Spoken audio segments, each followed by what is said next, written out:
muy programme ànd aar xale yi. loolu mu nekk programme boo xamante ni gis nañ ni mu ngi doon def ay avancées yu am solo yu dem si yenn ay département waaye dafa am loo xamante ni benn phénomène la bu ñu gis. te si ñu ngi koy gën di def mooy ay tout tànk yoo xamante ni peut-être c'est des mineurs. ñu jël leen violé leen ba pare rey leen. xëy na bi nga xamante ni moom moo ci gën a récurrent mooy li nga xamante ni moom moo amoon foofu noonu ca Malika. ban taxawaay la EDEN am ci cas yu mel noonu est-ce que dinay jël ay avocat ngir assister famille bi. wala psychologiquement dimbali famille bi ci cas yu mel noonu bu amee. oui je pense que en fait loolu mooy essence su bureau d'accueil bi parce que non seulement EDEN da ciy taxaw. mais EDEN dafa ne du ma ci taxawu ngistal. dama ciy taxaw avec professionnalisme bi mu laaj. ak accompagnement bi mu laaj. et loolu rôle bureau d'accueil bi la parce que c'est des questions très sensibles yoo xam ni ay professionnels ñoo ko war a seet. et boo dee da ngay famille bi nekk victime. et peut-être ñi ñu rey mën nañu wax famille bi mais ki nga xam ni sax rey ñu ko mais dañ ko violé rek. mais kooku yàq nañ dundam. kooku à vie elle va porter ce fardeau là te bu amul accompagnement. du mës a sëyati ci kaw suuf. absolument parce que rejet bi nga xam ne day nekk ci moom. heure bu ko keneen tiimee walla jege ko. elle sent cette menace là qui pèse en elle. Elle a envie de se barricader. Et cet enfant là ou cette victime li ñu soxla dafa soxla un accompagnement psychosocial. Ouais. Et cet accompagnement psychosocial EDEN da koy def. am na fu mu ciy yem dans cet accompagnement psychosocial parce que EDEN nag dafa respecter li nga xam ne moom mooy chaîne de protection yi ñu teg système intégré yi ñu teg. lépp loo xam ni loxoom jot moom mission am yegg. yaa un collaborateur wala service boo xam ne mi ngi liggéey ak moom lu ci mel ne ay AEMO ak yooyu. dafay référer. parce que ñun am nañ éducatrice spécialisée. mais amuñu psychologue bu nekk ci suñu biir équipe. on aimerait bien. mais amuñu ko. teg ko ci loxo AEMO ñoom ñu gunge. maintenant dans ce qui est accompagnement prise en charge médicale ça on fait ça tout le temps. aussi bien ci voilà les certificats de visite yi voilà donc et l'accompagnement même. à travers des victimes yi nga xam ni soxla nañ ku leen dimbali ci ordonnance buñ garab bu ñu war a jënd et cetera. c'est des cas yoo xam ne cas très sensibles. mais EDEN mi ngi ciy def lu mu mën à travers l'accompagnement dans la mais aussi l'accompagnement psychosocial bi nga xam ni dañ koy def. et je pense que loolu moo indi. parce que dañ ni prévention ni prise en charge. et prévention da nga koy defal ki dara jotagul. da nga koy yee. da nga koy aar ñàkk ko ci mu bañ a yegg. mais ki nga xam ne affaire bi dal na ko ba pare kooku moo tax ñuy wax prise en charge. tout à fait tout à fait. xam nga chaque année Sénégal dafay célébrer la journée de l'enfant alors je sais pas ndax am na tey loo xamante ne yéen a ngi koy imaginer ci avenir bi nga xamante ne ni dafay wundu la lutte contre les violences faites aux enfants. oui ndax booy xool Sénégal à l'instar des autres pays africains ñëpp dañu war. célébrer journée 16 juin parce que symboliquement massacre la bu amoon Soweto en Afrique du Sud et ay xale ki ndaw jugoon di am benn taxawaay bi ba ñu boom leen fa mais taxawaay boobu ñu amoon ci seeni àq ak seeni yelleef dafa bokk ci li nga xam ni mooy symbolique bi et chaque 16 juin EDEN je pense que fait partie des premières organisations pour ne pas dire la première organisation bi nga xam ni dafa porter 16 juin et est-ce que vous savez que ni EDEN à travers les clubs EDEN donc des cadres de participation des enfants des conseils municipaux d'enfants yoo xam ni EDEN am na ko des conseils ados yi EDEN chaque 20 novembre dafay def li ñuy wax la rentrée. c'est-à-dire club yi am nañ ndigal pour commencer di dérouler leur paquet d'activités. Sensibilisation formation causerie animation socio-éducative et cetera dañuy dérouler ba le 16 juin le 16 juin ça marque le festival des clubs EDEN et ce festival là club yi ñu defoon en termes d'animation en termes de plaidoyer dañuy inviter autorités yi ñu teewe ko xale yi wane li nga xam ni mooy li ñu préparé par rapport ak thématique boo xam ni comité des experts bu Afrique moom moo koy génne. et booy xool ren thématique bi dafa nekk ci budgétisation et planification des droits de l'enfant progrès réalisé depuis 2010. donc Eden nag dafa tàmm di def chaque fois bu tombeek jour ouvrable xale yi ñooy déterminer seen date. parce que li ñuy bañ mooy organiser ko te xale yi ñoo ko moom nga koy organiser am xale yoo xam ni dañu am lu leen jàpp. et c'est ce qui a fait xale yi proposé ni le 16 c'est un jour ouvrable te da leen di fekk ñuy préparer seeni composition wala ay examen yooyu. nañ ko yóbbu ba ñu pare examen.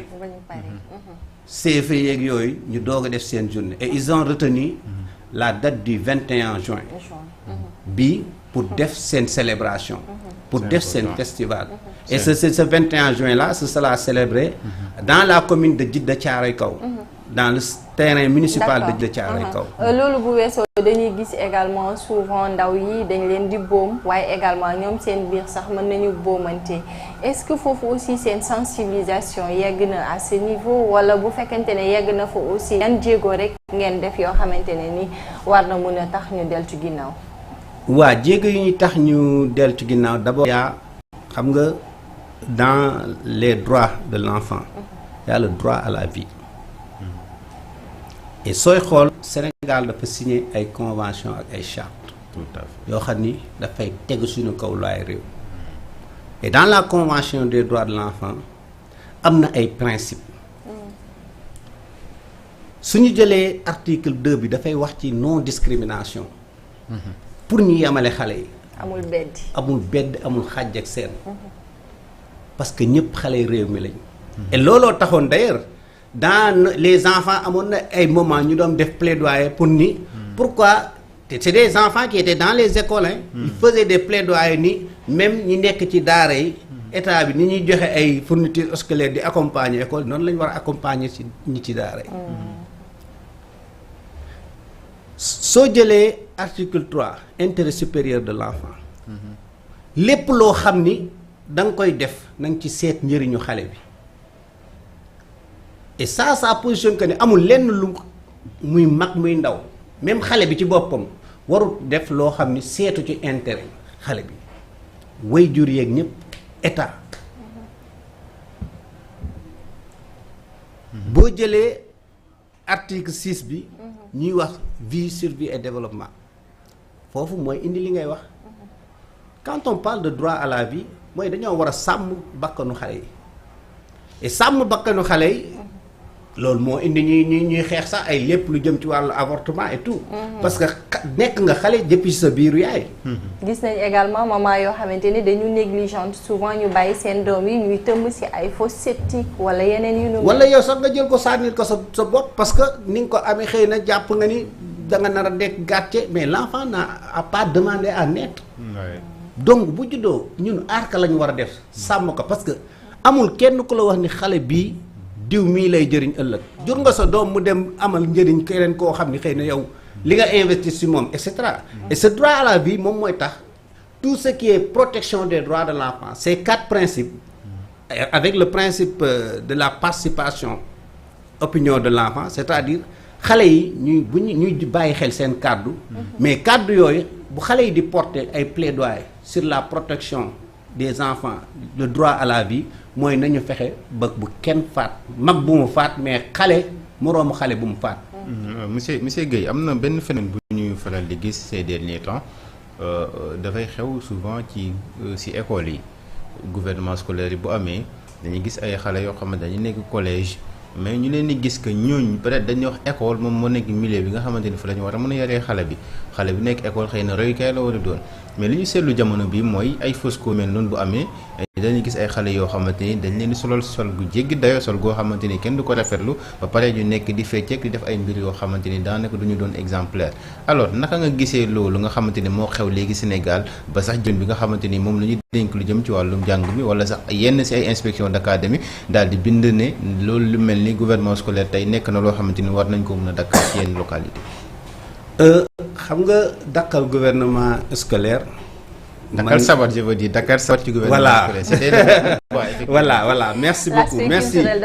Voilà, non, oui, mais absolument, c'est la précision est de taille. Pourquoi? Parce que simplement, dañu wax ni gouvernement scolaire. On parle d'aspect lié à la gouvernance. Mais loo doonul taalibeem doo doon sëriñam.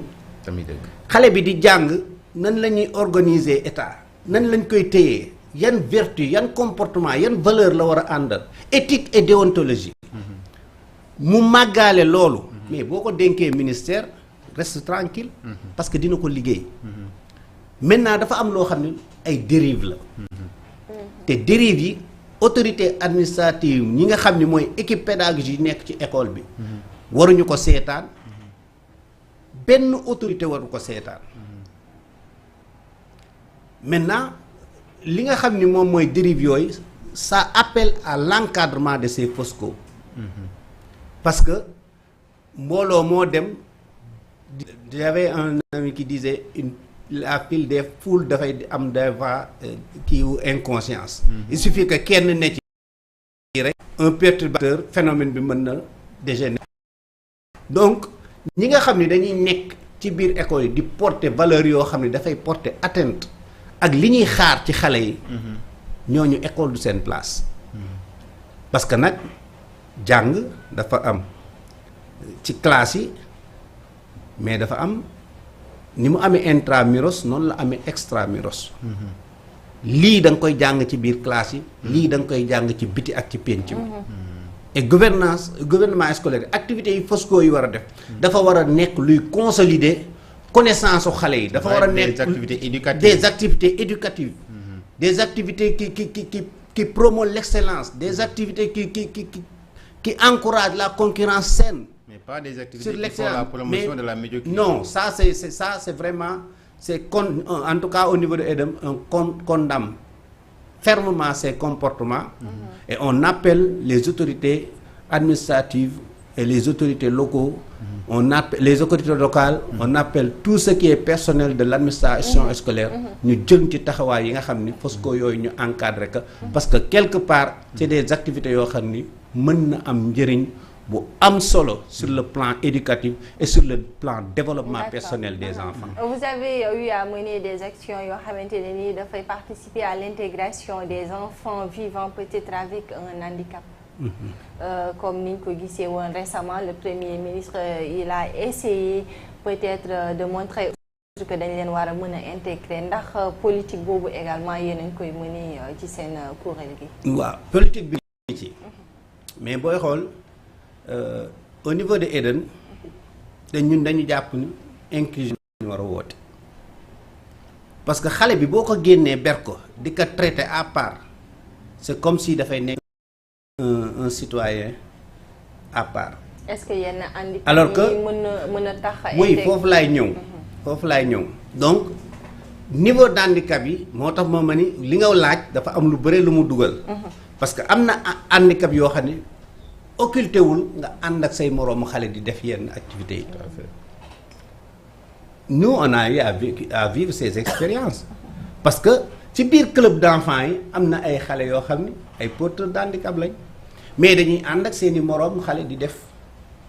il nous est arrivé dans le cadre d'un programme et d'un projet ñuy travailler ak xale yoo xam ne ay sourds-muets lañ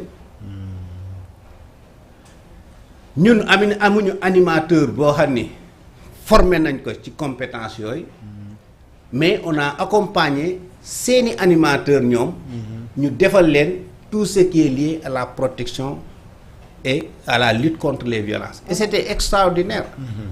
boo leen gisee ñuy participer da nga ni en fait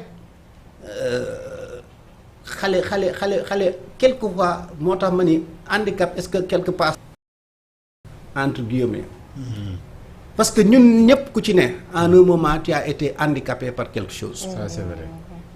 donc dafay nekk loo xam ne c'est circonstanciel wala textuel. C'est un état d'esprit. Exactement. et xale yooyu jour boobu ni ñu participer qu'ils sont sourds-muets di xool est-ce que c'était pas moi qui était handicapé parce que man maa xamul woon dara li xew ci sama kanam alors comme ci dëgg-dëgg boo boytul man la ñuy jàppe ni man maa voilà man handicapé mais au contraire moi j'étais le plus handicapé parce que ñu ngi doon waxtaan di def seeni contribution man ma toog xaw ma lu ñuy wax il fallait que seen traducteurs yi ñëw après di ma wax ni lii la ñu wax et cetera bon c'est pour dire que ni il faut donner aux enfants des moyens de s'exprimer quel que soit l'handicap de l'enfant on doit trouver des moyens de lui permettre de s'exprimer de donner son opinion et c'est ça qui est important seen activité bi ñu gis que ni da ngeen ci rendre hommage